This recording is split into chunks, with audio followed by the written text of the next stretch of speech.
distingués participants d'ateliers en énergie renouvelable de G15, expert des Nations Unies, professeur Isaac Ayoum, directeur du Centre d'études et recherche sur l'énergie renouvelable, CERER, et son équipe, M. Khan et Mme Badian, membres de la faculté des sciences et techniques, et tous ceux qui ont contribué à ce premier projet conjoint de G15 pour le Sénégal, membres fondateurs du groupe.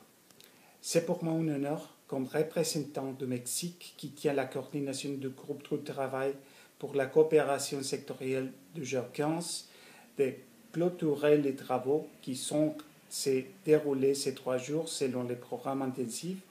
où on a voulu intégrer la contribution des pays membres de G15, quelqu'un si lointain comme le Sri Lanka, l'Inde, le Brésil, l'Iran ou le Mexique,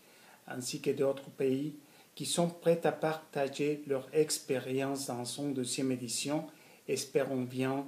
en Égypte avant de 2013, où le programme des Nations Unies pour l'environnement, UNEP, voudrait bien contribuer avec un module de formation en différents outils environnementaux.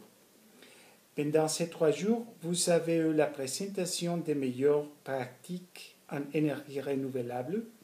à partir de différents angles. L'énergie solaire, la génération d'électricité par la force hydraulique et les biocombustibles, ainsi que des connaissances pour avoir une utilisation plus efficiente de l'énergie dans la construction et dans le réseau électrique. Vous avez gagné en plus des connaissances personnelles entre vous et l'équipe du CERER de l'université, ainsi que des experts internationaux. Donc je vous invite à vous tous, si vous ne l'avez pas encore fait, de enregistrer vos emails et coordonner dans une liste que nous pourrions circuler après avec un questionnaire sur l'atelier. Vos impressions et suggestions sont très importantes pour avoir un 2e atelier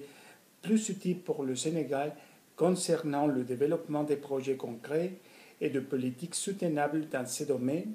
ainsi que pour les participants du groupe. C'est pour cette raison que ce projet est encadré dans ce qu'on appelait la coopération sud-sud, entre pays en développement où nous tous pouvons apprendre. Comme un complément, mais pas comme une substitution à la coopération nord-sud, mais aussi triangulaire, avec le très important soutien des organisations internationales, des Nations Unies, par exemple UNEP, PNUD ou NOPS, et très particulièrement ONUDI, avec son soutien financier et comme un point focal pour l'initiative 2012 de énergie renouvelable pour tous. Nous sommes convaincus que les initiatives comme celle-ci permettront de renforcer les compétences, les connaissances des participants et des membres de G15 en favorisant une coopération plus entendue et une coordination indispensable pour atteindre la croissance et le développement de nos pays. Finalement, bien qu'aujourd'hui finisse l'atelier, nous avons choisi cette date pour faciliter à ceux qui le veulent de participer librement demain dans les colloques qui auront lieu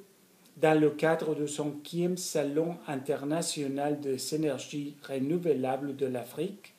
qui a commencé tout à l'heure et où vous pouvez avoir accès sans frais. Cette 2e opportunité de faire des rencontres, c'est aussi l'occasion pour augmenter vos connaissances dans le très riche et important domaine de l'énergie renouvelable. Le Mexique, comme pays en développement, qui a exploré l'énergie géothermique et établi plusieurs projets dans l'Afrique de l'Est,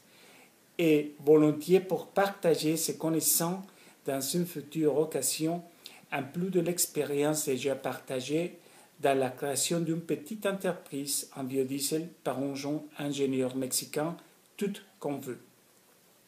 Votre effort sera récompensé avec l'aide du CERER, avec un certificat qui puisse s'ajouter à vos curriculum vitae. Tous mes vœux de réussite pour cet atelier nous permettra d'obtenir de futurs fruits et de travailler à nouveau ensemble dans un avenir proche. Félicitations à tous les participants pour leur intérêt et leur contribution active tout au long de cet atelier et merci beaucoup au gouvernement du Sénégal et au CERE pour tout son soutien comme pays bénéficiaire et hôte. Merci à tous et à tout à l'heure.